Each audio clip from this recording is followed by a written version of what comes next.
अल्लाह के नाम से शुरू जो बड़ा मेहरबान नहायत रहम वाला है। और लाखों करोड़ों दुरूद नबी पाक सल्लल्लाहु अलैहि वसल्लम पर और उनकी आल पर। तो आज की रेसिपी मेरी है अंडों का कीमा। तो रेसिपी स्टार्ट करते हैं बिना वक्त ज़ाया किए। सबसे पहले मैंने यहाँ पर एक पैन लिया है, इसमें मैंने डाल दिए हैं हाफ़ टी स्पून ज़ीरा। ज़ीरा थोड़ा कड़कड़ा जाए, फिर इसमें प्याज ऐड कर दी है मैंने बिल्कुल बारीक चॉप करके। और ये सालन इतना लजीज बनता है कि आप बहुत सारे सालन के बीच में इसका इंतखाब करना पसंद करेंगे। और यहाँ पर प्याज हमारी सौते हो चुकी है, इसमें कुटा हुआ अदरक और कुटा हुआ लहसुन शामिल कर देंगे, क्वार्टर टी स्पून। और इसको प्याज के साथ अच्छे से सौते कर लेंगे ताकि लहसुन अदरक का कच्चापन ख़त्म हो जाए। अब इस स्टेज पे यहाँ पर हम मसाले ऐड कर रहे हैं, जिसमें लाल मिर्च है, धनिया है, ज़ीरा है और गरम मसाला। सबकी क्वांटिटी मेंशन है यहाँ पर। और हाफ़ टी स्पून नमक है, तो आपको नमक जितना पसंद है आप ऐड कर सकते हैं। मसाले को अच्छे से भूनना है और मसाले में थोड़ा सा हम भूनने के बाद टमाटर ऐड कर देंगे। और यहाँ पर मैंने टमाटर का पेस्ट इस्तेमाल किया है, टमाटर प्यूरी, या आप केचप का भी इस्तेमाल कर सकते हैं। और ये मैंने यहाँ पर ग्राइंड टमाटर ऐड किया है एक। टमाटर डाल के भी अच्छे से भून लेना है मसाले को।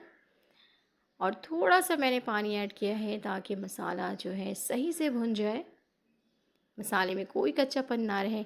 आप अगर मेरे चैनल पर नए हैं तो काइंडली चैनल को सब्सक्राइब कर लें और लाइक कर लें और ऑल नोटिफिकेशन को ऑन कर दें। यहाँ पर मैंने दही शामिल कर दी है, हाफ़ कप।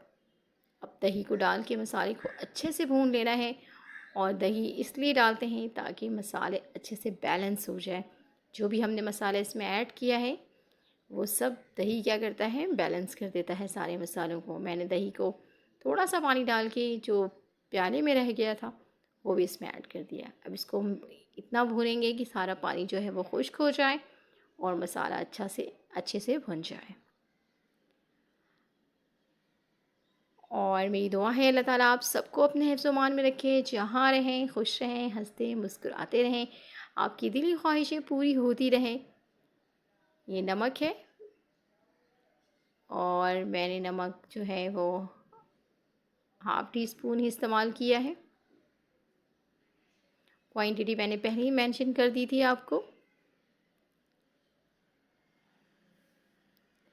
अब मैंने यहाँ पर 3 से 4 हरी मिर्चें कटिंग करके ऐड कर दिया है। हरी मिर्चों से इसका फ्लेवर और ज़्यादा अच्छा हो जाता है। अब जो मसाला है वो माशाल्लाह अच्छे से भुन चुका है और बहुत अच्छी खुशबू आ रही है। अब इस स्टेज पे हम यहाँ पर हरा धनिया इसमें ऐड कर देंगे।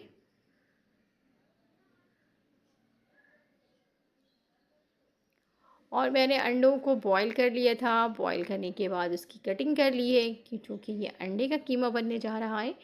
तो अंडे को हम किस तरह से डालेंगे वो अभी आप देख लेंगे कि अंडे की कटिंग मैंने कैसे की है। बिल्कुल अंडे जो हैं वो कीमे की तरह हो चुके हैं और इसका जो टेस्ट है वो कीमे से बहुत ज़बरदस्त है।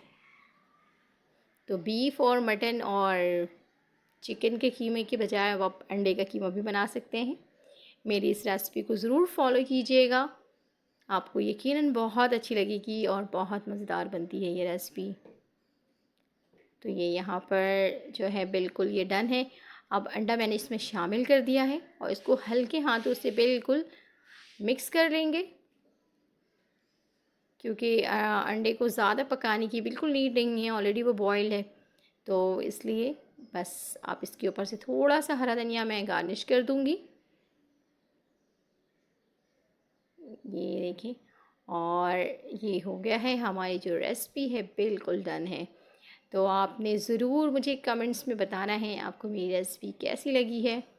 अगर अच्छी लगी है तो लाइक ज़रूर कीजिएगा और कमेंट्स में बताइएगा कि आपने अगर बनाया है तो आपका ये अंडा कीमा कैसा बना था। और मुझे दुआओं में याद रखिएगा। जाते जाते चैनल को सब्सक्राइब ज़रूर कीजिएगा। रोटी नान चपाती के साथ एंजॉय करें अंडे का कीमा। और अपने घर वालों का बहुत ख्याल रखिएगा, अपने बच्चों का, अपने बुज़ुर्गों का।